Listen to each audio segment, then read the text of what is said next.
Hello and welcome to New York City. We are officially here for Fight Week in what promises to be an incredible and historic night under the bright lights of the city that never sleeps. It's the Grand Arrivals and we are live in the Manhattan Center where all of our fighters are about to come face to face to settle their differences. The fight is on Friday, May 2nd, but today we got the Grand Arrivals. It's coming up next. See you soon.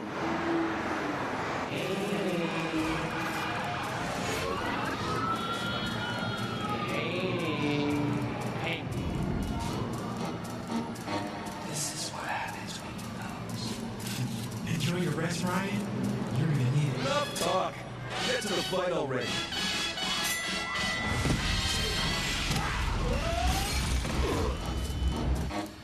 Hey, Haney! Come on!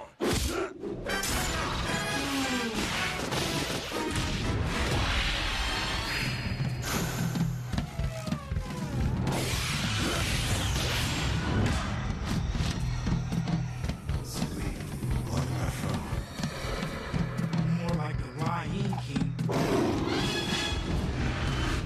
dream. More like.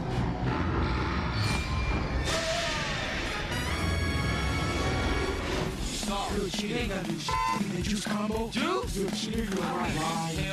Right. You're crying at. No more Australia.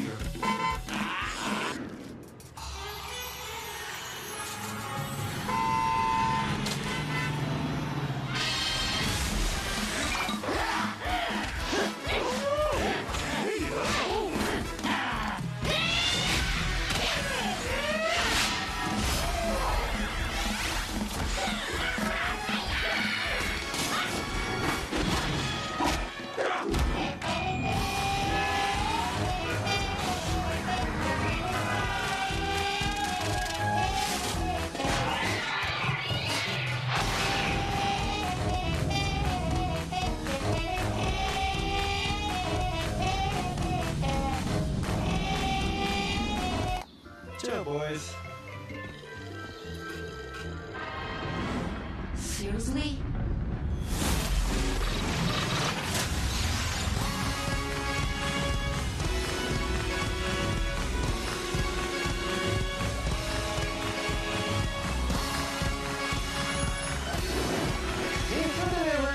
Nothing for us.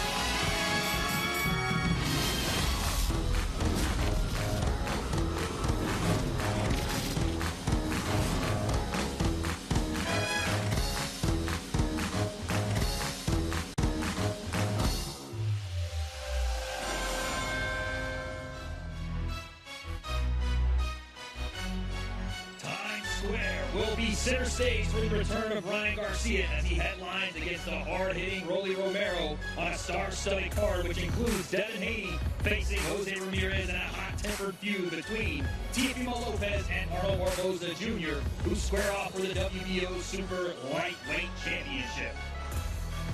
Folks, we are in the beautiful Manhattan Center for the Grand Arrivals for Garcia versus Romero here in New York, New York. My name is Wade Clemens, and I'm alongside two of boxing's best aficionados, and quite frankly, two men that they said they would give me the key to the city, being New Yorkers. It's my first time here. Appreciate you, gentlemen. You're not officially welcome. You have to walk you through Marcy Projects, maybe a little stroll through Brownsville, get you a slice of pizza or something. Hold on a second. Don't let it take you to Brownsville, man. I heard stories. Mike Tyson told us about Brownsville. But, gentlemen, what a card we have. This is one of the most insane things I think I've ever seen in my life. Times Square, just give me your thoughts. Look, they could have gotten away with any matchups, just the fact that they're making this fight in this historic venue of Times Square, right? Anybody can afford, but they have legitimate, real competitive fights where any guy can win on Friday night. I love this card. Everybody has a dream to fight venues. You call this a venue. First of all, we're on the street. Everybody has a dream to fight Madison Square Garden, all these other places. But who doesn't remember their first, no matter what it is? Who don't remember their first? You get to actually be the first to fight on Times Square soil. That's crazy. It's incredible, and like I said, it is a stacked card, ladies and gentlemen, from top to bottom. Of course, that main event, like you guys have already seen, Ryan Garcia taking on Rolly Romero for the WBA regular welterweight championship. We'll talk about that in a second. Devin Haney taking on Jose Ramirez at welterweight. Teofimo Lopez and Arnold Barboza Jr. squaring off for not only the Ring Magazine, but the WBO Super Lightweight Championship. And a debut of a highly touted prospect, Rito Susumi, is coming all the way over from Japan to take on LaVelle Whittington in a featherweight contest. And then, boys, this one's, I like this one. This one's giving back to the city. A battle of the badges as the New York Fire Department takes on the New York Police Department. James Garani versus Joel Allen in a 3-round light heavyweight matchup. Guys, the main event, we have to talk about it. Ryan Garcia makes his return after a year plus off versus Rolly Romero. Talk to me about your thoughts, man. Look, he's facing adversity because of the criticism, because of the positive test. But not only that, Rolly Romero has been haunting him for a while. Look, some of you might not know, there's footage out there of some sparring session that happened 6, 7 years ago, but it appears that Rolly got the better of Ryan. Now, Ryan was a lot younger, but psychologically, that could possibly affect Ryan in the back of his mind because of this footage. I mean, Rolly seemed like he was a stronger guy in that ring. Obviously, Ryan, and Ryan has gotten way better than, a lot stronger, and is more comfortable in big fights. But Rolly has that X factor where he can punch, he can end a fight at any time. I think Ryan is right about what he said. He said, you used to be bigger than me. If you look at this right here, Rolly looks bigger. Rolly looks like a bigger guy, the bigger frame. He's thicker, big legs. He gave it to Ryan. Ryan needs to prove him wrong now. So that's one thing he needs to prove, that I'm a man now, and I'm actually bigger than you. I'm looking down at you. I'm bigger than you. But he also wants to show us that that guy that you saw before that was drinking, smoking, and doing all of that, that guy is buried. I'm new now, and I'm going to take over.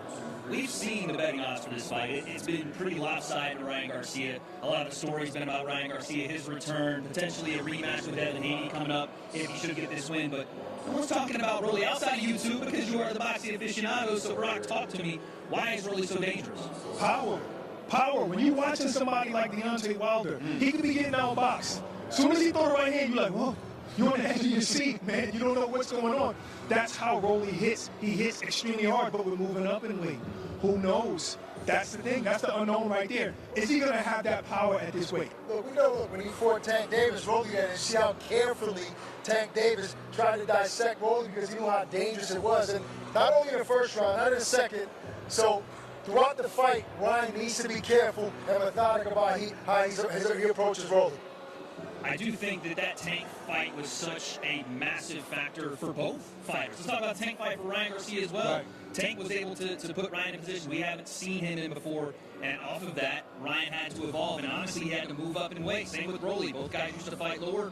Now they're bigger. How much of a factor is that this is at welterweight? Well, I mean, first, just to go back to that fight weight, I mean, it's obvious that Ryan wasn't at a comfortable weight. He fought at 135, and there was a hydration clause. It was smart on Tank's team, smart, no doubt. But it didn't seem like the same Ryan Garcia that fought Devin Haney, so obviously he's at a comfortable weight now. Rolly didn't seem like he had trouble at that weight class, making that weight to fight Tank. I think that in this situation, at this weight class, Ryan has the advantage. What it did was it made Ryan Garcia a pay-per-view star. Basically, that was there was no other fight bigger than that. Right. You might have more important fights in the sport of boxing, but there was no fight bigger than that. So it made them both more knowledgeable to the fight fans, even Rolly. Well, Barack, let's talk about, Ryan as a pay-per-view star. His last pay-per-view, him, Devin Haney. The world watched. It was chaos unfolding right here in New York. He might have a chance to fight Devin Haney again, but both men took some damage in that first fight, and Ryan obviously delivered more of it. Controversy abound, but when we go back and look at that fight, what are our thoughts? Well, I mean, to your point, controversy aside, when you look at the matchup, right, Ryan was beating him to the punch often in that fight, especially with that left hook. So Devin's going to have to do some serious homework, and I know he has watched this fight tons of times, but it seems like stylistically, Ryan not has his number, but for that night he did.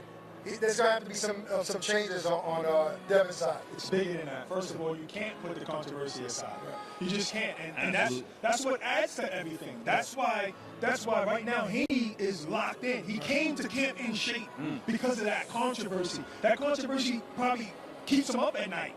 And Ryan, the same thing. You took away your win. Yeah.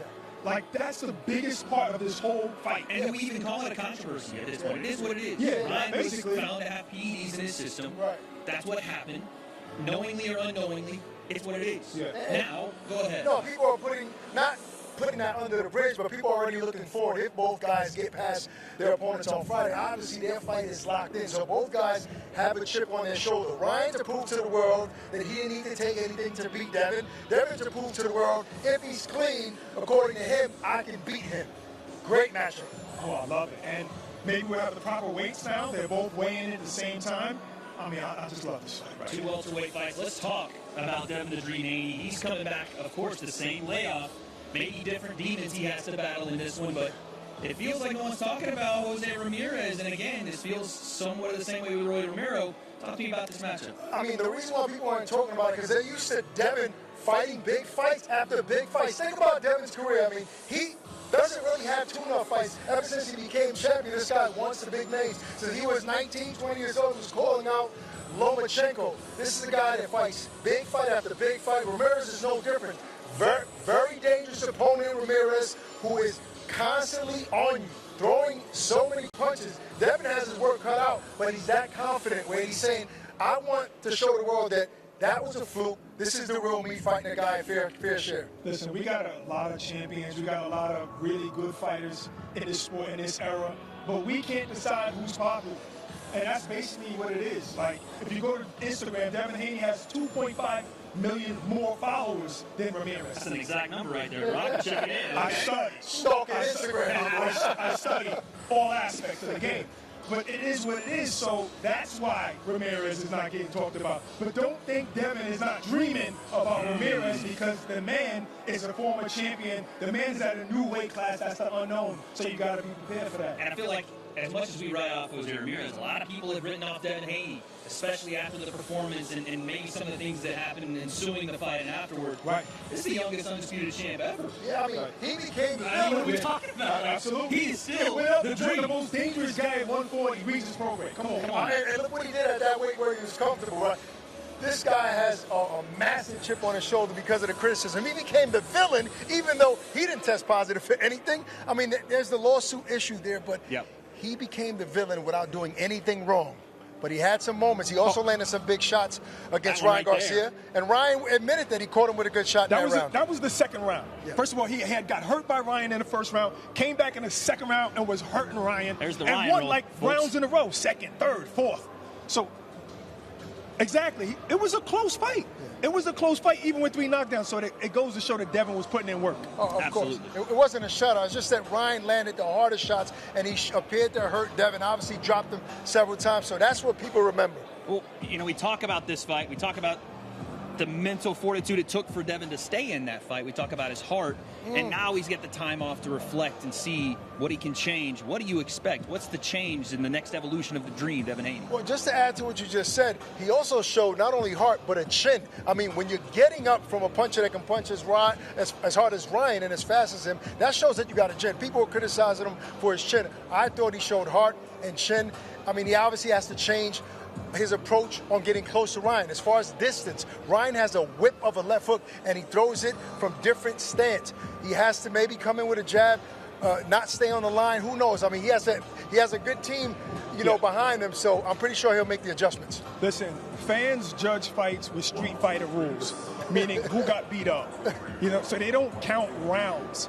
This guy made it a close fight, getting knocked down 3 times.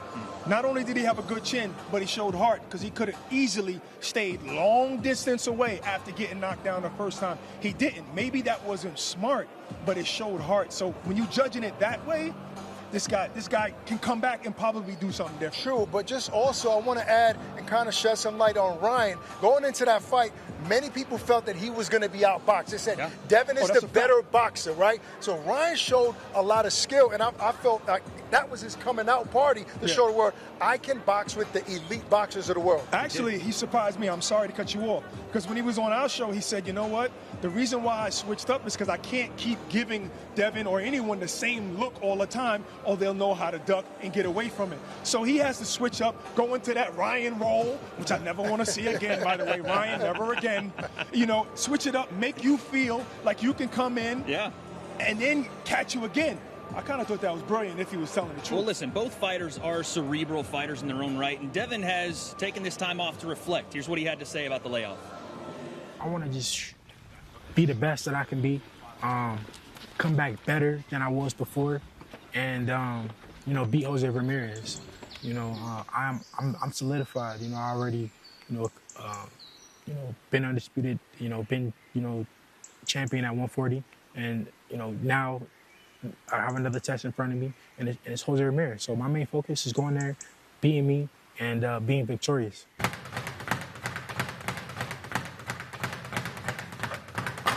I can't wait. The world is going to see how much better I've gotten over this last year, and I'm looking to bring fireworks. I'm looking to showcase my full arsenal on Jose Ramirez, and show him that I'm just levels above him. It's my time, and I took a year off. I let my body, you know, rest and recover. So now I'm going into this fight, and I'm 100%, mentally, physically. You know, I couldn't be better right now. There, Devin is talking about all the adjustments he's made. By the way, got his own masseuse. My man is still doing his thing up in Big Bear. A lot of fighters need to get out of their element and go to a different place and switch things up, not just mentally but physically. In elevation, I think all that's going to play a factor. But again, we talk about Jose Ramirez and Devin Haney, and that fight is spectacular in its own right. But there's still a massive fight that we haven't talked about. Teofimo Lopez, Arnold Barboza. Gentlemen, talk to me. I mean, look, obviously there's some bad blood. Barboza has been calling out Teofimo for a very long time. Barack and I have spoken to him years ago. He's been calling out Teofimo, so he wants that smoke. Now, Teo, obviously, leading up to this fight, he's been the showman, right? He's been the one talking all the smack. He even smacked Barboza at the face-off there. So he's ready for this moment. And if you think about Teo's big moments, right, when he fought Lomachenko, when he fought Josh Taylor, how he shined in those big moments. Don't get me wrong, Barboza is no easy task by any means. Coming off a win, he has a lot to prove. But I got a feeling that Teofimo is going to be his night to shine. Speaking about knight and shine, you look like a knight in shining armor right there. Got his Bret Michaels going on. What does that fit? Teo got the bandana on. Eyeliner and all. Come on now. Oh, I forgot about the eyeliner. That was crazy. But what he's trying to show you is that I'm in shape, guys. Yeah. I'm in shape. I'm looking good. He doesn't have to have a chip on his shoulder. You know that, right? This guy's been champion, lineal champion in 2 different divisions, but he has it. Why? Questionable fights. Martin, Ortiz, questionable fights. So he wants to show the whole world, starting with New York, that I am who I said I was. I beat Loma. I beat Josh Taylor. Those are wins of guys who are on the pound-for-pound list. Yeah. This guy is a Hall of Famer already, basically. Indeed. Seriously. When we talk about Teo, again, I feel like we sometimes we don't do the service to Arnold Barboza, because this guy has been on a tear, and it's just like we talked about Jose Ramirez potentially being overlooked, Rolly Romero potentially being overlooked. This fight is close. Right. This one is probably the toughest fight on the card back and forth that you could say on paper. That might be a toss-up. What do you guys think? Why is Arnold Barboza being slept on here? Look, this is the reason, one of the reasons why I said that this card is so competitive, because of this fight. Barboza is a guy that, you talk about chip on his shoulder, he has the biggest chip because he's been fighting the longest, and he's been calling for big fights. Beating Jack Catterall, a guy that is considered one of the most skilled boxers, especially across the pond, the way he did it, he showed the world. That was his coming out party. Obviously, in my opinion, I think they have a tougher task against Teofimo, but he's a guy that could potentially win this fight. You know, on paper, Barboza is the most scariest guy. You know why? Because he beat Ramirez. So you got to take him out of there. Rolly's been knocked out twice. Questionable wins over Marinez and guys like that. So, yeah, basically, and he's undefeated. And you know what it is? He's not super popular. He's just getting by, but in big fights. And those are sneaky, scary guys you got to be careful of. You absolutely do, because regardless of how you get the fight done, it is win in advance, especially at these weight classes where guys are the stars upcoming, and this is why they're on this card. This is his opportunity. This is Jose Ramirez's opportunity. This is Rolly's opportunity to either reinsert themselves into that top-level status or introduce themselves to the world. And when we talk about all 3 of these fights, I want to get your opinions. Which fight sticks out to you the most and why? I mean, I'm going to talk about the Teofimo fight that we just talked about. I think because of that, because to Barack's point, Barboza is probably the most dangerous opponent on paper and in the ring. And there's bad blood. He's wanted Teofimo for a very long time. So there's a little pressure he put on himself because he's been saying that he can beat Teofimo for years. Now he's going to get the opportunity to do it in Times Square in New York City. So believe me, he has some pressure, but a lot to prove. That's the most interesting matchup in my opinion. Well, since you picked that one, I'll pick the main event. The guy has 12-point-something million followers, and I'm talking about Ryan Garcia. Here he goes again. With the Instagram stuff. 12.5 this morning, okay? Here we go. No, but listen, he's bringing them out. Yeah. He's the reason people are going to be looking out their office windows, right or wrong. Hey, I'm saying. That's the guy. Yeah. And then you fighting a guy that, if you got knocked down by Luke Campbell, can we assume that Romero can probably knock Ryan down? Maybe. So if that guy is that dangerous and you're fighting the guy with the pretty face that everybody want to see, come on, we got to talk about that one. And he's not just a pretty face. I mean, some of these knockouts are deadly from Ryan, and you may not have thought it because of the pretty face, because of the YouTube following early, but he's left that all behind now. Right. And as he's grown up, not just physically, but mentally, you see him this fight week, and it seems like a more mature Ryan. It seems like a guy that has his head on straight, and quite frankly is looking at Rolly like Rolly's not even on his level. Like I don't want to say he's looking past him because that's what a lot of people are doing, but you know, he's looking at Rolly like, you don't realize how much better I am than you. Essentially, when I watched that face-to-face, he was like, I'm going to destroy you. I'm going to walk through you. He told Rolly he was going to retire him and that Rolly would not walk into another boxing ring. You know, Ryan gives predictions, and he's kind of right Mystic a lot Ryan. of times. Yeah, he's kind of right with his predictions. So I mean, I hope that doesn't happen, but he does give predictions, and everybody says that about Rolly. Why? You talk about Ryan make mistakes. Rolly is a walking mistake in there, but he has power. No, but the guy has power. He makes a lot of mistakes. He's very wide, He's unorthodox but he can knock as well. a horse out. We're talking about a judo background. That's why a lot of the stuff that you see, he does throw punches and sounds like a cat being skinned when he's landing on the heavy bag. I saw that clip. I don't know really what that was. I seen it. But he is a little unorthodox. But he can crack. And he can crack as well as being unorthodox. That upright stance. We called Ryan unorthodox for years. We called him flat-footed for years. Does it matter when you can throw bombs? Seems not. Hard to train for a guy like that. That's Very true. hard to find sparring for a guy that fights just like that. So you can't time guys like that because they throw punches. I don't want to compare him to Prince Nassim Ahmed, but he's a guy that was unorthodox and threw punches from different angles, but he had power. That was the X factor. He can throw punches from anywhere and hurt you with any hand. So very dangerous fight for Ryan Garcia. 100%. And when I call him a mistake is because you don't do things right. Roy Jones Jr. didn't do things right. You understand? So if you mastered what you do and it works, we can't complain. And listen, Rolly seems like he has an idea that we don't. He knows something we don't about this fight. I can't wait for that one. But again, you guys went with the main event and Teofimo and Haney Barboza. I'm going to go with Devin Haney and Jose Ramirez because I really do think this is a moment where Devin Haney is going to have to answer the bell, literally and figuratively. This is a moment where the world has talked about that last fight, memed it into oblivion, and it's his opportunity to shut all that up and go right back to the Ryan Garcia fight, potentially, if he's able to get back to Rolly. That is what I think is so important for Devin this time around, is that he is able to turn the tide back and show people what he did in this Regis Prograis fight. Show that level. And look, we were there for this fight live, and I was so impressed with Devin Haney's performance. Regis, another guy that's also a big puncher and has been at that weight class, very comfortable, and he was very confident going into this fight. So the way Devin outboxed him easily and even hurt him at times, it let the world know, okay, 135 wasn't my weight class. 140 and above is where I'm most comfortable in. Devin was skilled, powerful, dominant in this fight. All right, so Ramirez just lost to Barboza. How? Ramirez wasn't first. Barboza was first, threw 150 more punches.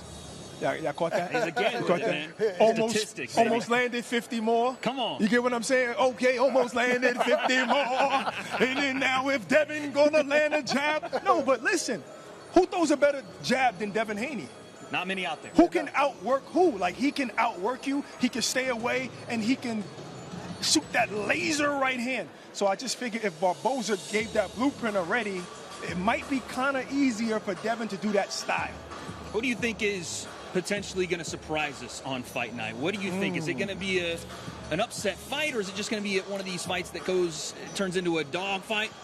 Just a final thought on what you guys think might be a potential surprise here. Honestly, to be honest, and I don't want to be a Debbie Downer way, but I don't see any surprises on Friday night. I think the people that are supposed to win will face some adversity throughout the fight, some maybe more than others, but they all will come on top.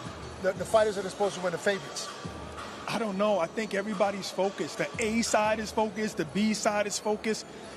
Anything can happen in either one of those fights, but I guess we can squeeze out Romero because he has that superpower, so maybe he can shock the world and get a knockdown at least. I do think everybody, I think everybody understands the levity of this moment. And folks, the moment is here for our grand arrival. So let's send it down to David Diamante with our fighter introductions.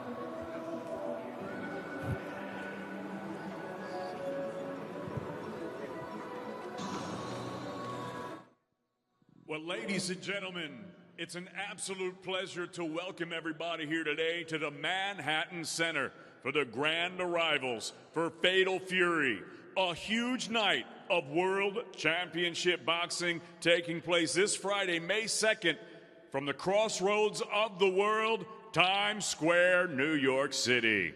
It's all being brought to you courtesy of the Bible of Boxing Ring Magazine, SNK Corporation, the publisher of the famous video fighting game Fatal Fury, City of Wolves, Oscar de la Hoya's of Golden Boy Promotions, Eddie Hearn of Matchroom Boxing, and Box Raw. Sponsored by the Public Investment Fund. Visit Saudi, STC, SRMG, Dr. Suleiman Al Habib Medical Group, Saudia, the national airlines of Saudi Arabia, Jeddah Season, Milaf Cola, Visit Qatar, Core Group, Desert, NHC, Jocko, Sky, Arab National Bank, First Data, Sella, and SMC. And ladies and gentlemen, this incredible event with 3 main events will be available worldwide. Buy the pay-per-view now at DAZN.com. Ladies and gentlemen, the first contest of the night, it's an incredible light heavyweight special attraction. It's the Battle of the Badges. New York's finest against New York's bravest. Now making his way to the stage representing New York's finest, the NYPD, please welcome Joel Allen. Allen.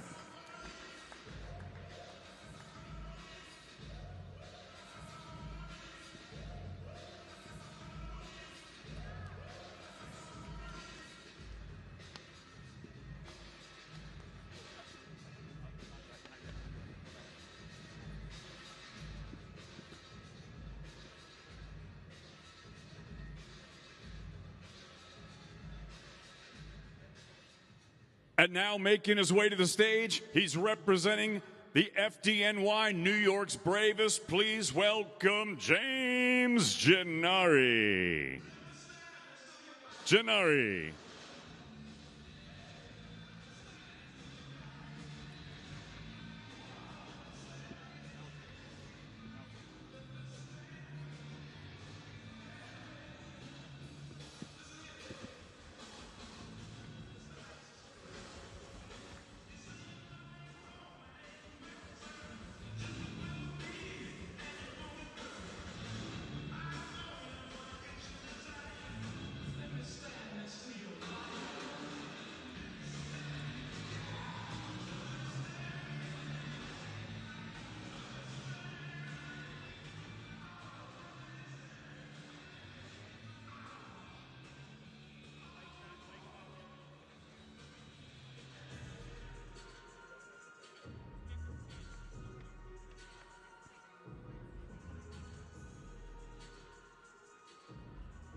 From police officers are always a little tougher than the firemen. No disrespect to New York Fire Department, but I'm going with the cops on this one. I never see no standouts in either one of them. Sometimes I used to watch them and say, these are the guys protecting us? My God. Well, let's give these guys a shot on Friday, man. On Friday, these guys are the guys ones we want protecting us. They're the best of the best, right? The best of the best. 3 rounds, light heavyweight division, the best, the finest, and the bravest of New York going at it. Now let's go ahead and send it to Mike Coppinger, who is standing by with the fighters.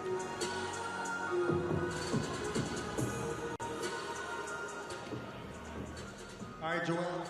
Well, you're here representing NYPD. You're fighting to represent them. How excited are you for this fight? Oh, I'm blown away. Such a, wow, what a moment. Happy to be here, just trying to stay focused and not caught in the lights, but very happy to be here and look forward to making my brothers in blue proud. Yeah, and I'm excited to see you fight. I'm wondering, have you ever had to put those fighting skills to the test with your job? Minimum force use at all times, minimum force. Once or twice. Thank you and good luck. Thank you.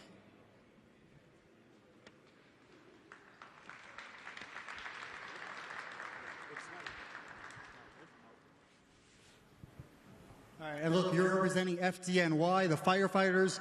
How important is it for you to score one against NYPD? Oh, it's a classic matchup. NYPD versus FDNY is classic. It never gets old, you know. Of course, I'm trying to go for the win, so that's the plan. And how have you trained for this fight? Just through hard work, dedication, you know, work 24-hour shift, straight to the gym. All right, thanks. Best of luck. All right, 12 rounds. The battle of edges, the bravest versus the finest. Joel Allen versus James Gennari.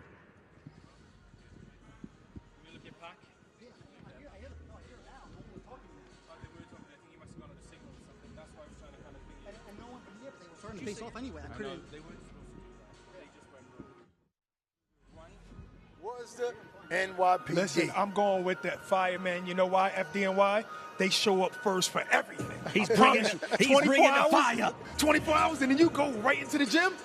Got to go with him. Teddy Atlas would have loved him. He was a fireman, but more fire ahead. Let's send it back to David Diamante. Ladies and gentlemen, our next contest, it's a special featherweight attraction. We're going 6 rounds. Now making his way to the stage, fighting out of Chicago, Illinois, LaVelle Whittington.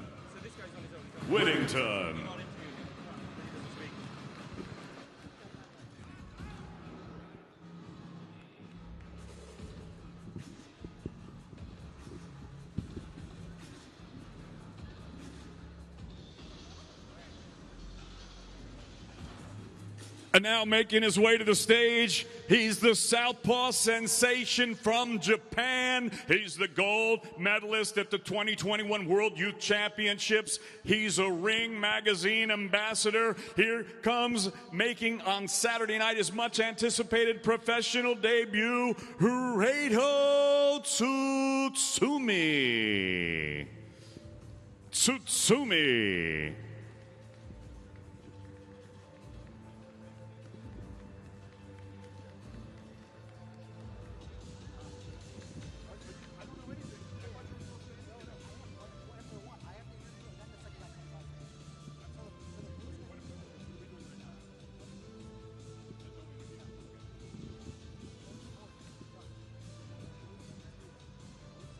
I've actually called a LaVelle Whittington fight before. Oh, yeah? In Caguas, Puerto Rico. You like how I did that? But I'll tell you something. The star on stage right now is clearly Tsutsumi, 59-2. Hiroto Tsutsumi, 6-round super featherweights, Times Square, New York City, Ring Magazine, Fatal Fury. Well, I think he's a star because I like his fit. You know, they say Japan has the best fashion sense, and he showed it today. I like the fit.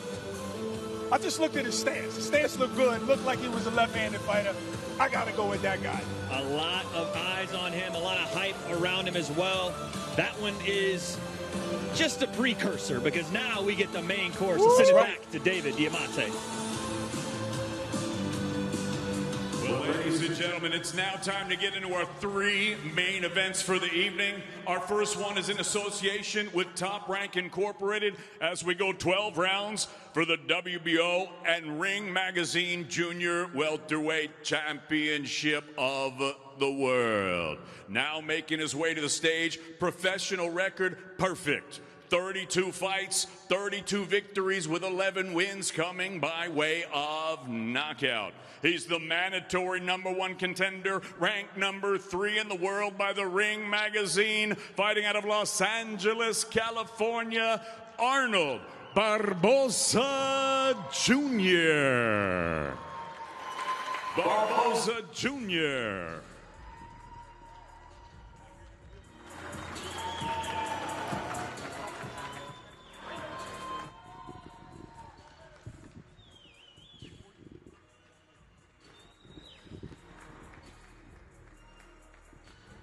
And now please welcome to the stage the Hall of Famer, Oscar De La Hoya.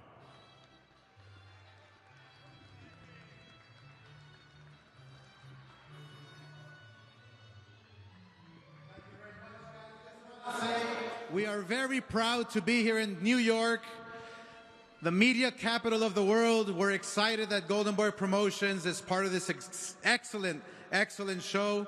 We have 3 main fighters on the card, and once again, Golden Boy Promotions proves that we are the best at positioning our fighters to be in this situation. So thank you very much to Salah. Thank you very much to Turkey Al-Sheikh. And New York, we'll see you May 2nd, live in Times Square. It's going to be historical.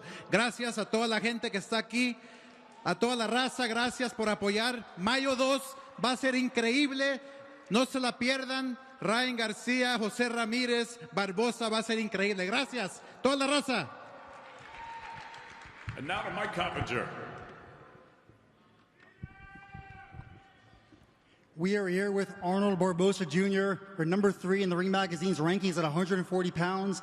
And you've been on an incredible stretch right now. You beat Jose Ramirez in November. You beat Jack Catterall. I imagine your confidence right now is at an all-time high. Oh, man, the train's going to keep going, baby. The train's going to keep going. We're in New York City, baby. I'm happy. I'm excited. Let's go. You're 33 years old. You've been waiting a long time for this title shot, and you're fighting for the Ring Magazine Junior Welterweight Championship against one of the biggest stars in boxing. How excited are you? Oh, man, I'm very excited, man. I'm very excited to share the ring with him, man. He's an awesome fighter. You know, one of the top at 140, right? But I'm an awesome fighter, too, man. So it's going to be fireworks, baby. Let's go. Lastly, in Los Angeles, Teofimo Lopez disrespected you. He slapped you across the face. Are you going to make him pay? Yeah, man. I mean, look, at the end of the day, it is what it is. You know what I'm saying? We stick to the game plan, man. We, you know, on May 2nd, baby, it's time to get active. Thank you. Best of luck. Appreciate it. Arnold Barboza Jr. coming in making his way to the stage. His opponent, professional record, 21 victories, 1 defeat with 13 wins coming by way of knockout. He fights out of the beautiful borough of Brooklyn, New York. Here is the former undisputed lightweight world champion and the reigning and defending Ring Magazine and WBO Junior Welterweight Champion of the World, the Takeover, Teofimo Lopez.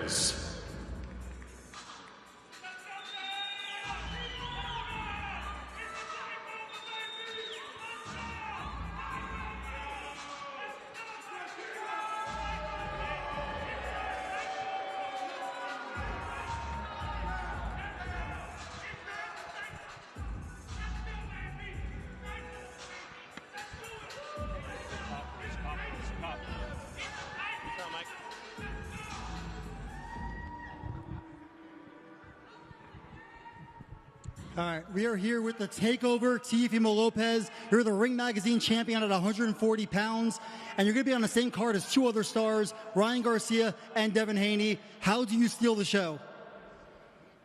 Well, first off, I just want to thank the higher power, man. I just want to thank God for everything, just being here with all you beautiful people.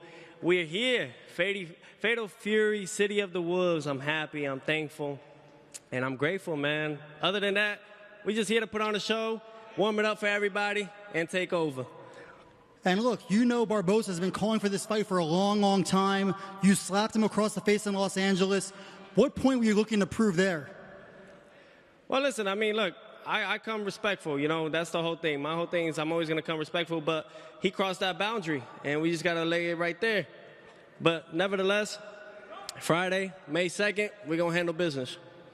And lastly, you are again the champion at 140 pounds. What kind of statement are you looking to make here? Is this going to be your last fight at 140? Champion? I'm the champion. Yeah, rightfully so. I'm the champion. He's not no champion. He had to work his way, but he still ain't there yet. So my whole thing is, look, I'm going to go out there and do what I got to do, have fun, and beat the bricks out this boy. Thank you to you. Face off, guys. Temper, gentlemen. This doesn't seem like it's cooled off too much there. Yeah, I mean... Tio walked up, did his model pose and then spun around, hit a pointer finger too. He's knowing he gets some he took styles in New advantage of York. that catwalk. Yeah, You know, that's how you're supposed to do it. And Mike reminded both guys that he smacked him across the face. That's crazy. All right, we got some banger fights coming up. That's just one. Two more. And I just can't believe that we're right here. This moment is so near. Teofimo's soaking it in. Arnold Barboza's soaking it in. He's got his LA Dodgers gear on. Shout out to him. West Coast boy myself nowadays. I had to have somebody represent. I like the way Oscar came and just took that mic and took over for a second. Snatched it. I like how Barboza also has been comfortable and hold his composure. He definitely is. We're going to go right back to David Diamante. Ladies and gentlemen, the grand arrivals continue with our second main event of the evening. 12 rounds of boxing scheduled in the welterweight division. Now making his way to the stage, professional record, 29 victories, 2 defeats with 18 wins coming by way of knockout. Fighting out of Avenal, California, here is the former junior welterweight champion of the world, Jose Ramirez.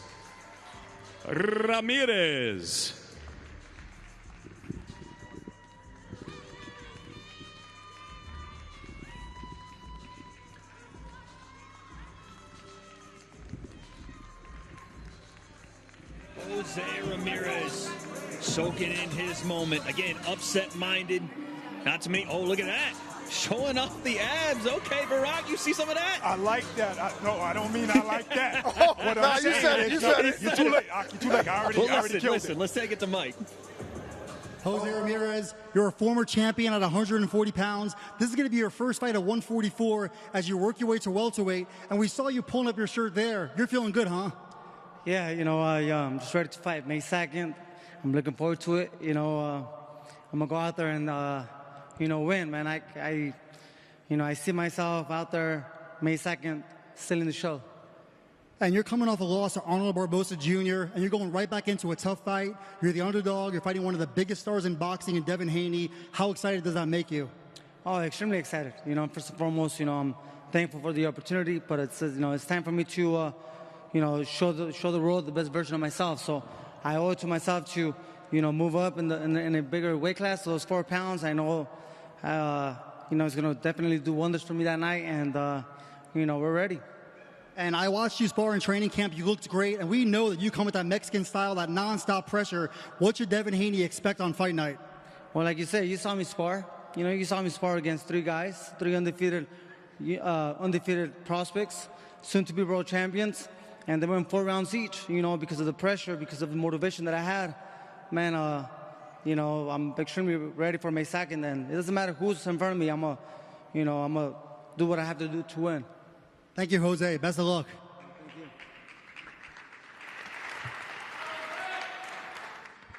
And his opponent now making his way to the stage. He is undefeated in his campaign as a professional with a record of 31 victories, no defeats, 15 wins coming by way of knockout. Fighting out of and representing the Bay Area, ladies and gentlemen, here is the former WBC Junior Welterweight World Champion, the former undisputed lightweight world champion, ranked pound for pound number 9 and ranked number 1 in the world by the Ring Magazine, Devin the Dream Haney.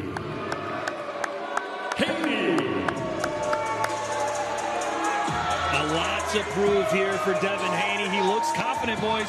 Yeah, and he's paying homage to New York, wearing them Air Force Ones, icy whites. Absolutely, I like that fit, but if you think about it, I think he just had a year's camp. He's ready.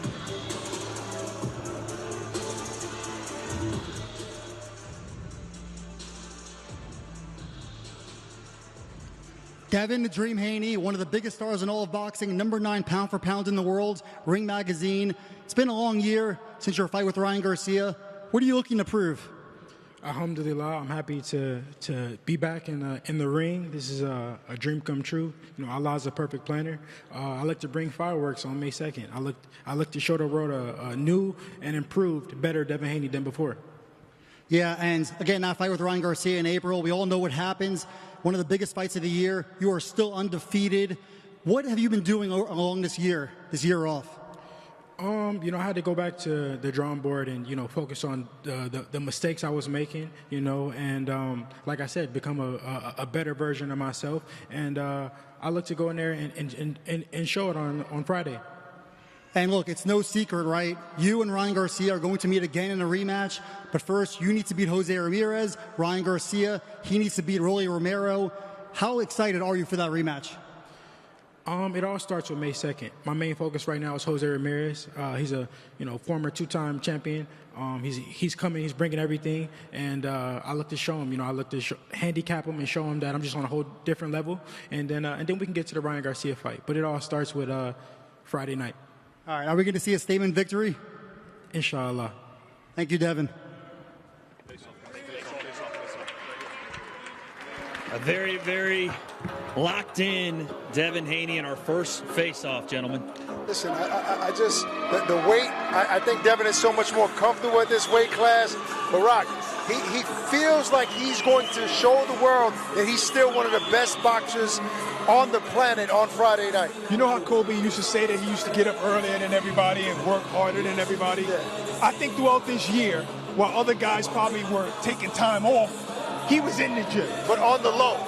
Yes. Low key. He's only talking about his mistakes. Jose Ramirez, 12 rounds in the welterweight division. Fatal Fury, City of the Wolves, Times Square, New York City. Having a conversation. We're talking to each other up there. You can feel the energy, right, guys? You can feel. We're only days away, but I bet most of these guys want to do it right now. And we're so far, for them, it's so far away. For us, it's like tomorrow, but for them, it's like they want to get in the ring now.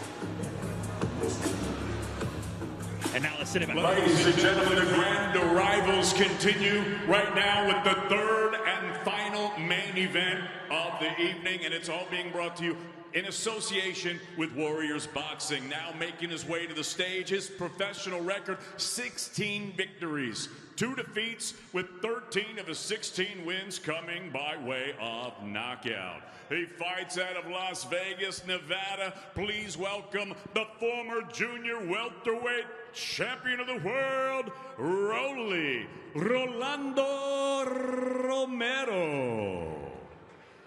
Romero.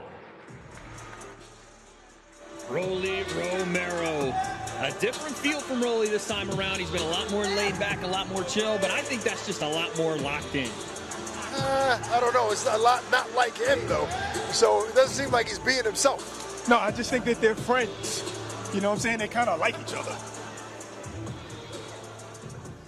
All right, we're here with Rolly Romero. Rolly, you're a former champion at 140 pounds, but you're a big guy. This is going to be your welterweight debut. How are you feeling? About damn time. Should long overdue. And look, you've talked a lot about over the years, right? You and Ryan Garcia have sparred before. What's your recollection of that sparring session? He got his ass beat twice. Is this going to be the third time you're saying? 3 times the charm, right? And lastly, you had that fight with Gervonta Davis. That was a big fight. You're back in another big fight right now, the headlining fight in Times Square. What can we expect from you? You're a big puncher. Are you going for the knockout? When have I ever not gone for a knockout? Every fight I'll go for a knockout. All right, best of luck. Of course. Thank you. And his opponent now making his way to the stage. His professional record, 24 victories, only 1 defeat, with 20 big wins coming by way of knockout. He fights out of Los Angeles, California, USA. Please welcome the skilled, popular, and dangerous young fighting phenom, King Ryan Garcia. Garcia. Garcia. Is back in New York. His arrival has got the fans ignited, fellas. Look at those combinations already. He's looking good. He's looking sharp. He's looking in shape. Yes. Not big like the last time. I like the sweatsuit. All right, Ryan Garcia, one of the biggest stars in all of boxing, one of the biggest punchers. We saw your fast hands right there. What kind of statement are you looking to make after that year layoff? Yeah, I'm coming back with a bang. You know, I'm not here to, play no games in this come Friday night. I can't. I got a huge fight coming up next, so I got to take him as serious as if I'm fighting Devin. So we're going to be prepared 100%. Yeah, and again, you fought Devin Haney last April. It's been a year layoff. Is this a new Ryan Garcia, a more focused version? I mean, you're just getting what you're getting, but I'm still going to bring that speed, that power. It's just what I do. I'm explosive and I'm hungry. I feel the adrenaline right now. Fight week. I'm just, I'm feeling how I always feel, just focused, ready to kill. 3 knockdowns scored in your last fight. Like we said, you're a big puncher. Are you coming for that knockout? Oh, yeah, most definitely. I'm not coming for it, but, when I throw, usually they go down. So, I got him. He's going to be coming after me. I'm going to be coming after him, and it's going to be a great night. And you mentioned Devin Haney before. Obviously, he's fighting Jose Ramirez before you, and you have a rematch planned against Devin Haney. Are you looking to show him something? Oh, yeah, I'm willing to show him. I cannot wait. I want to put a whooping on his dad, too. That's really who I want to put a whooping on. But Devin could get it as well. Again, I'm going to do the same thing just like I did last time. Maybe we could run it back in New York, too. Why not? Bring it back and do what I did to him last time. All right, lastly, Times Square in New York. It's going to be a crazy experience. Is this the biggest fight of your career? Yeah, this got to be the biggest fight of my career. It's a historic night, and, it means everything. It means everything. So, yeah, this is the biggest fight of my life. All right, Ryan, thank you. Can't wait to see you back in the ring. Thank you. Face off, guys. Face off. He is fired up, guys. He's talking spicy, but I like it. I like the focus. I like the wherewithal to understand how big this moment is. And so much bigger, he's talking about bigger he is than Rolly. He's so comfortable in there, so calm, so collective. I think this is the most dangerous Ryan Garcia you would ever see. Yeah, I think in Ryan's mind, he says, I beat Devin Haney. I beat a harder fighter already. Rolando Rolly Romero, 12 rounds in the welterweight division, Fatal Fury, City of the Wolves, Times Square, New York City.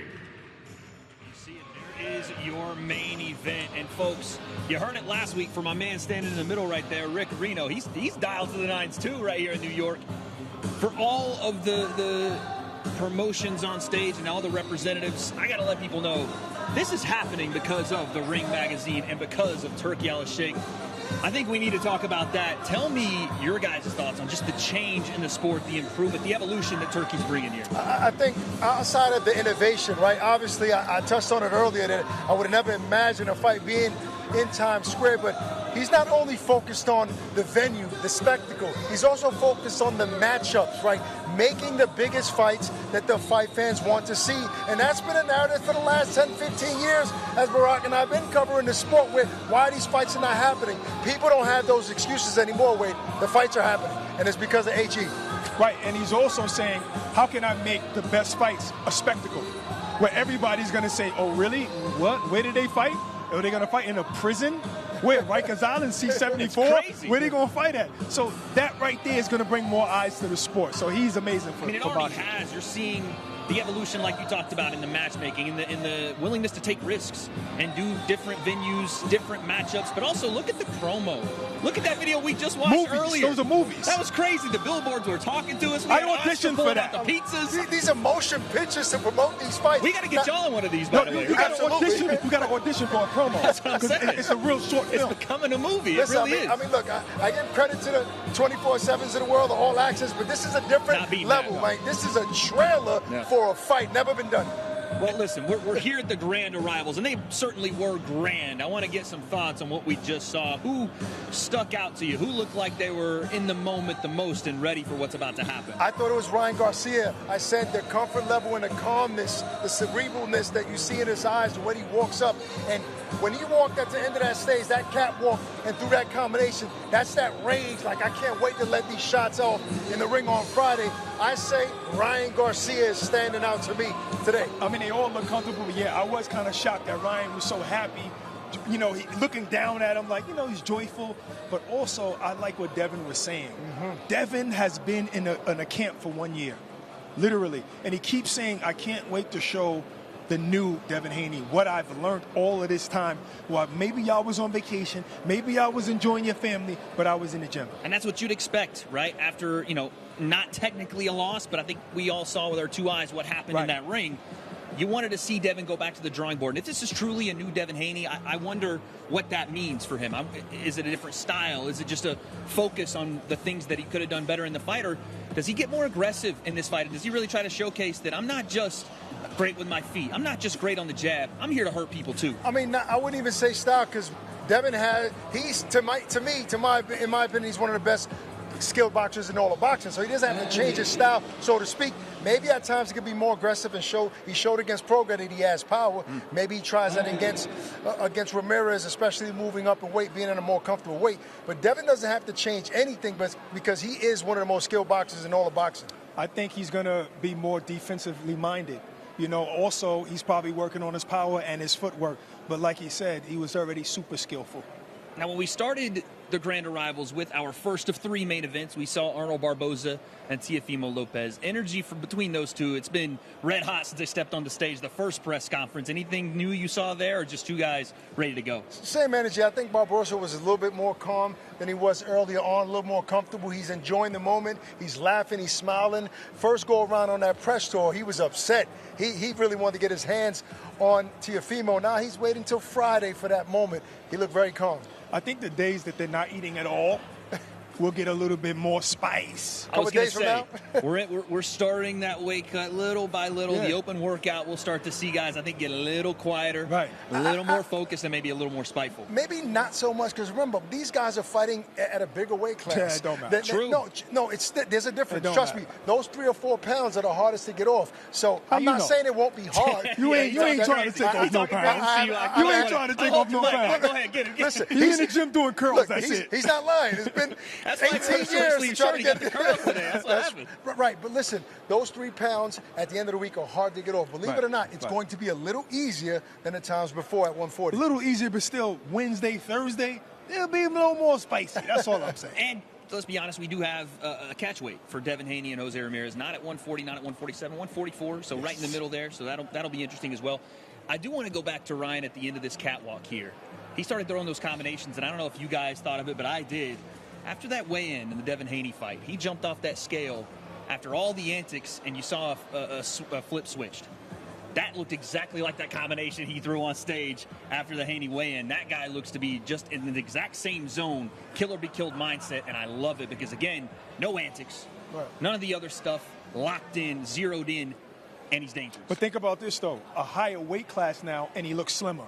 You get what I'm saying? Higher weight class, look a little slimmer in the face. He's in better shape. This is going to be crazy.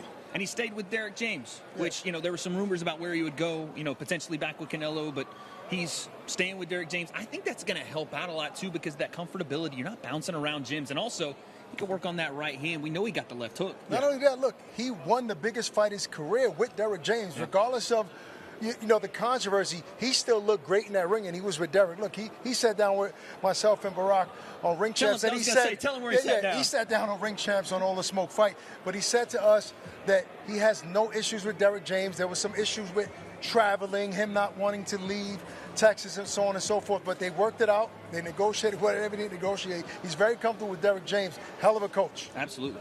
I interviewed him earlier today. He predicted he's going to win with a right hand.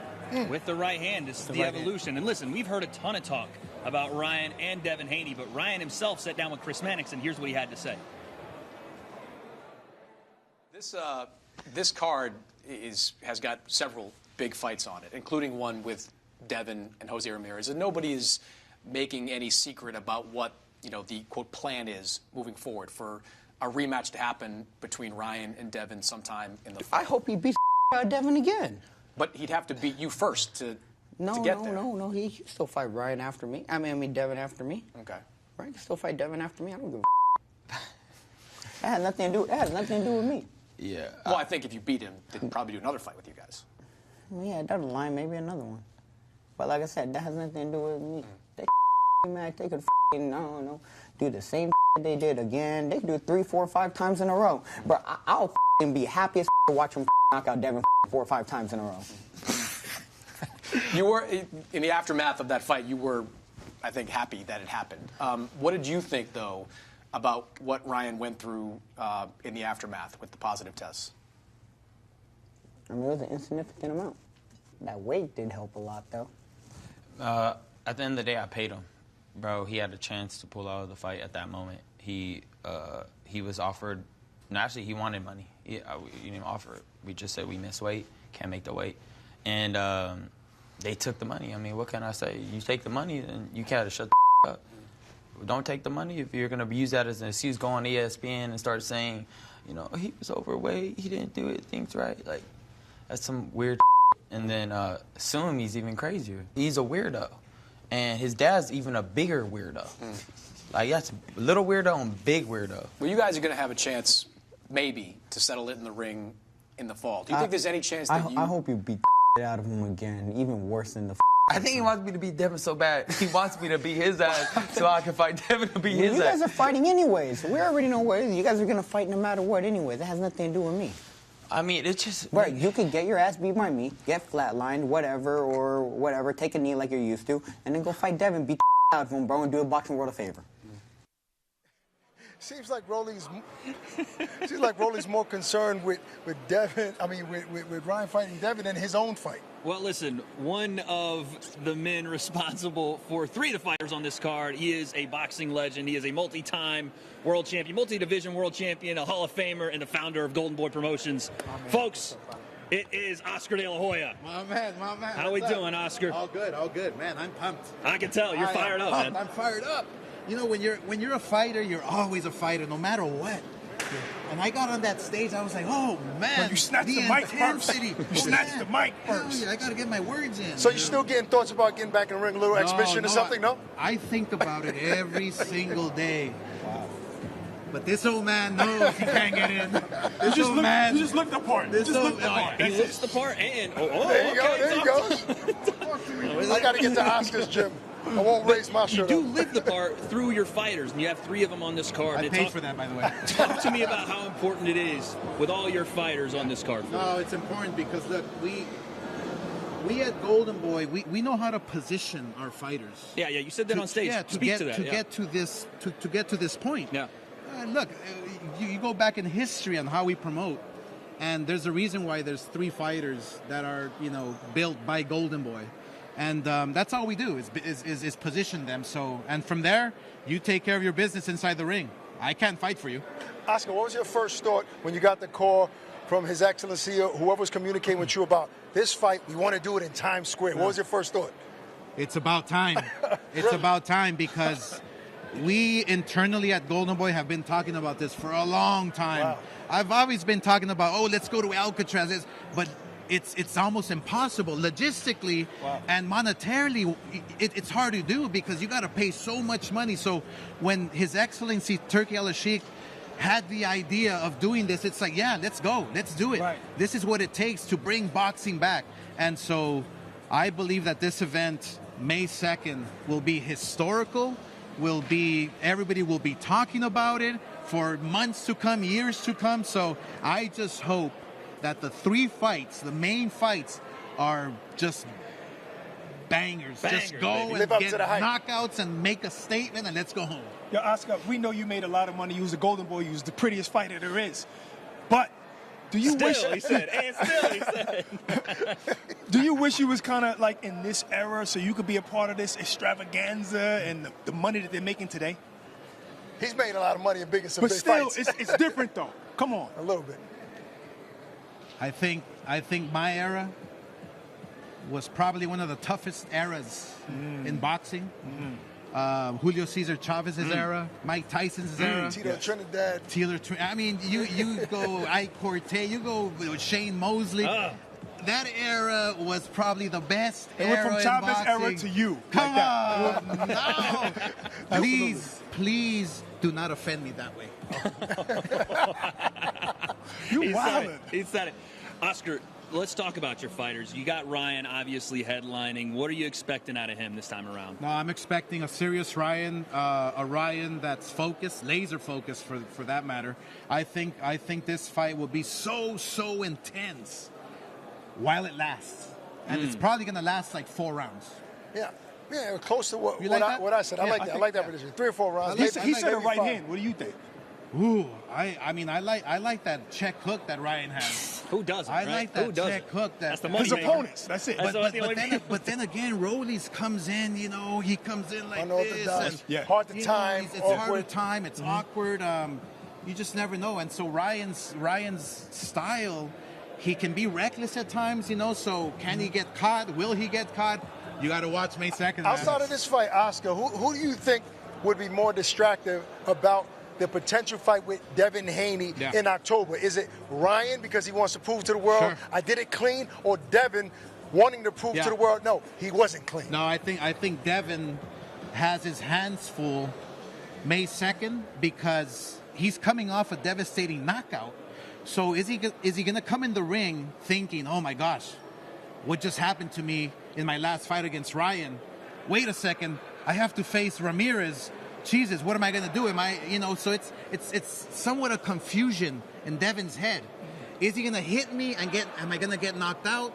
Is my chin still the same? See, when you get knocked out as a fighter, your confidence just drops. Yeah, but he didn't get knocked out. He showed heart and chin because he got up from those knockdowns against a hard puncher like Ryan Garcia. So in my opinion, he was hurt, but he showed a chin. He got up. No, he did show it. He showed a heart. Yes. And that's different. Yeah. Heart is different.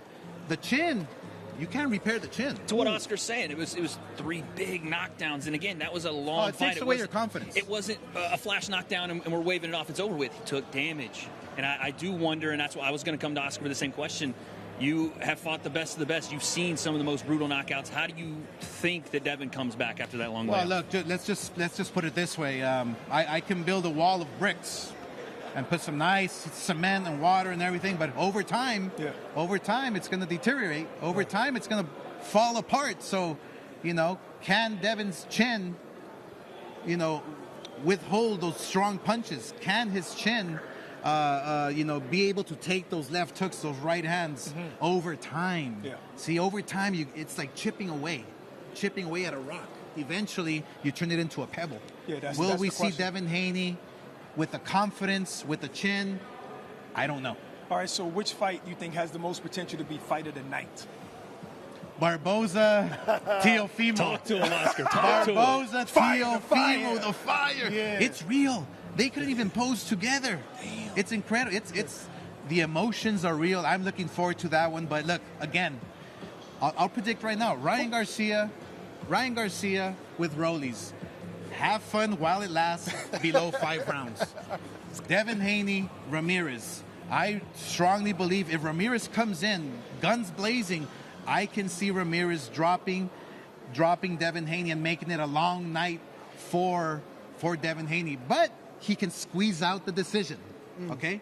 And with Barboza and Teo, I mean, that's going to be the fight of the night. I think it's going to go back and forth. It's going to be a war.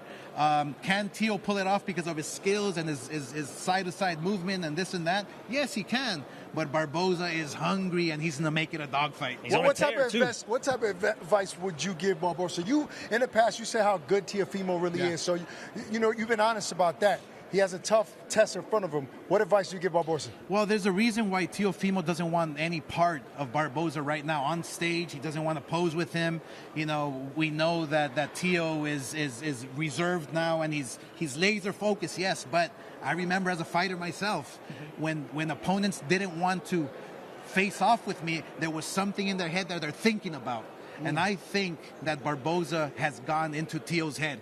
It might be a long night for Teo. Who knows? Rent-free? Is in his head. Potentially rent-free. I don't know. Well, Oscar, I know you're super pumped to be a part of this event. We all are, and I just wanted to give you an opportunity. We're here, obviously, because of your contributions at Golden Boy, but Turki Alashik, the ring, what does it mean to you to work with him? No, it's awesome. It really is a pleasure and honor to bring big-time boxing to the media capital of the world, to different places around the world, to make the big fights happen. You know, it takes money. It takes a lot of money. And the fact that Turki Al-Sheikh, the fact that Salah is making this happen, giving us the opportunity to be promoting this type of event, it's an honor because I love boxing, man. This is my life, and I'm staying right here. He wants to get in there right now. You can tell. Golden boy isn't going anywhere. I'm promoting until I'm 99 years old like Bob Arum. Wow. We can't have Oscar putting on the gloves. We are very, very proud and honored that you're here with us. Oscar, thank you for joining us here, and we'll see you more this week. Thank you so much, my man. Well, man. Thank you, brother. But folks, DAZN is not only the global leader in boxing, it is also the official global broadcaster for the 2025 FIFA Club World Cup, which will feature 32 of the world's top football clubs. Teams from Europe, Asia, the Americas, Africa, and Oceania will compete for the coveted Club World Championship title. Greatness comes to DAZN this summer. The world's best players will be summoned together to decide the greatest club on earth. Vinicius, great chance to score. Goats will battle Wonder Kids. Fire will meet ice. From Boca to Bayern, PSG to Palmeiras, 32 clubs from across the globe will compete to be crowned Rodrigo, what a strike that was. world champion. And this summer, Haaland won't be watching from home, but you can, on DAZN. In every country in the world. FIFA Club World Cup. Watch on DAZN from the 14th of June.